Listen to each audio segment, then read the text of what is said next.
Magandang araw mga ka-XUL Master. Quick unboxing at general information lang tayo ng ating bagong receive na XUL rod. So ito ay disclaimer lang, hindi po tayo nagpo-promote ng ating rod or hindi rin tayo nagpo-promote kung saan natin to binili. Disclaimer lang po. Basta na natin. Yun. Pilyado naman. Nabili natin to sa Marine Hub. Yun.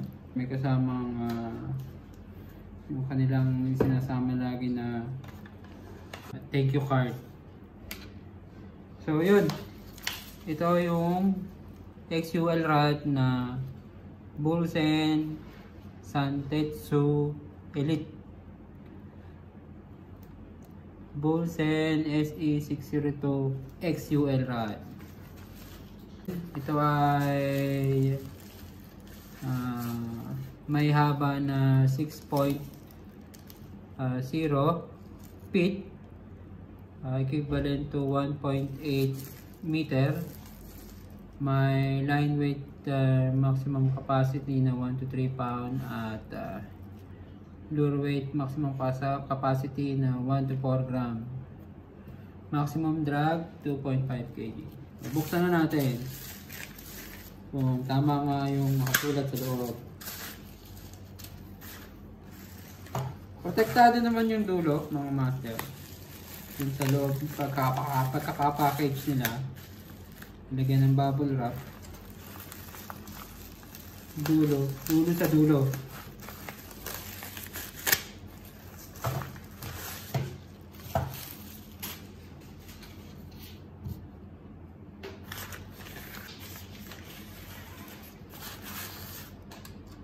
Yun, ang ganda. Meron siyang kasama pang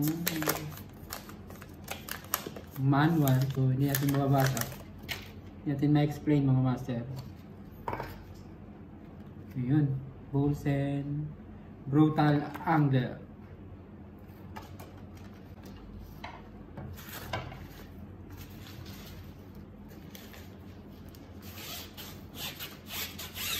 Galing pa natin yung second part.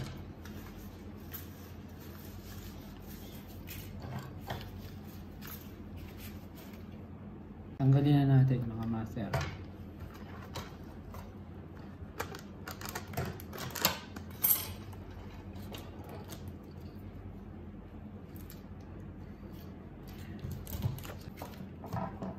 Sinabi dito na made in Japan, Toray Carbon Blanc. Ito yun sinasabi, Toray Carbon Blanc.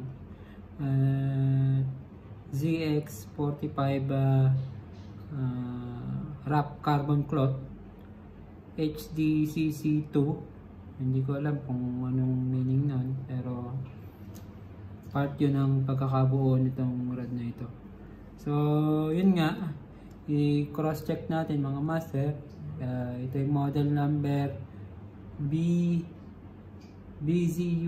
ZE602S XUL, so XUL rod. At meron tong haba na 6.0 or 1.8 meter. Ang power niya is PAS na XUL. Line weight capacity is 1 to 3 pound. Tapos lure capacity is 1 to 4 gram maximum. At maximum drag ng rod natin is 2.5 kg. So ito ay sariling ng reel set, Bulsen reel set. Hindi nakasulat kung Fuji reel set. Basta nakalagay lang Brutal Angler and Bulsen reel set. Ganun lang, wala nakasulat kahit anong Fuji. At cork butt At meron din itong 8 stainless steel frame Alconite ring guide. So isa, tapos ito 2, 3, 4, 5, 6, 7, 8. So